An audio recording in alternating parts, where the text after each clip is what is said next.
मैं makeup artist हूँ, makeup और हेयर। मैं सभी आर्टिस्टों को हेयर वर्क करती हूँ और बकिया जो भी आर्टिस्ट मुझे बुलाता है काम करने के लिए, मैं उसका किसी का मैं पर्सनल नहीं करती हूँ। रेखा मौर्य। रेखा जी, आप यहाँ पे जो घटना हुई है क्या था, कौन लोग थे? सर ये तो हमें नहीं पता सर। अब मैं हमारी जो हीरोइन हो या हीरो हो, अपने टेक्नीशियन से कोई पर्सनल बात नहीं बताते हैं।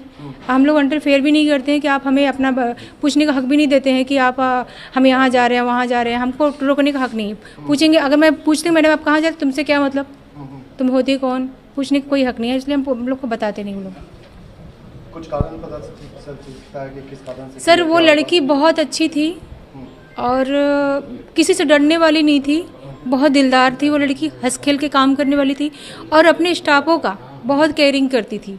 हम लोग जितने भी दिन से हम लोग काम कर रहे हैं, हमारा वो लड़की बहुत ख्याल रखती थी। दीदी आपने खाया नहीं खाया, कहाँ हो, यही सब करती थी। आर्टिस्ट बहुत अच्छी थी। सर जब हमें कॉल आया शूटिंग से रेडी करने के लिए कि आप दीदी आप रेखा जी ऐसा है कि मैडम फ़ोन नहीं उठा रही है, आप उनको जगा कर रेडी करके लेके आओ, तो मैं फ़ोन बेल बजाया, बहुत बार घंटी पीटा, नहीं खोला दरवाज़ा, फ़ोन भी किया उनको तो भी फ़ोन नहीं उठा रहे थे, बहुत पीटा उठा, दरवाज़ा नहीं खुला। फिर बगल के सर आए, हमारे जो राइटर थे। आप लोग कौन से होटल में रुकी थी और आपको घटना के बारे में कब जानकारी? सर मेरा यहाँ होम टाउन है बनारस है, मैं अपने घर चले जाती थी।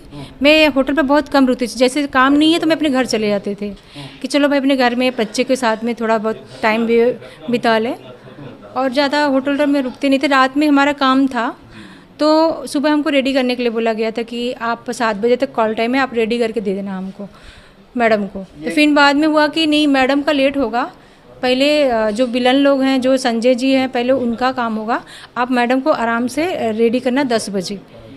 तो फिर 10 बजे मैं बेल बजाई, उठ ही नहीं रही थी, सोई पड़ी हुई थी। जब वो क्योंकि वो ऐसी आर्टिस्ट है सर कि एक बार बेल बजाने में तुरंत खोल देती हैं। आप लोग को कोई बर्थडे पार्टी वगैरह में भी जाना था? नहीं सर, हम लोग को तो कभी उनके साथ में बर्थडे बस सिर्फ आजकल में उनका कल बर्थडे था किसी दोस्त के यहाँ, वो बर्थडे पार्टी में गई थी। मैंने बोला कहाँ जा रहे हो आप, कि बर्थडे पार्टी में जा रहे हैं, हम आ रहे हैं दीदी, बस इतना ही बोल के वो गई। और ये नहीं बताई किसके साथ जा रहे हैं, कहाँ जा रहे हैं, ये हमको नहीं बताया, ये सब नहीं बताया जी। रिंग रोड पे कोई केक वगैरह काटा? सर ये हमें नहीं बताए थे कि रिंग रोड पे काटना है, कहाँ काटना है, ये सब बातें हमको नहीं बताई। बस खाली बर्थडे पार्टी में जा रहे दीदी, केक काटना है, बस इतना ही बोल के चली गई वो।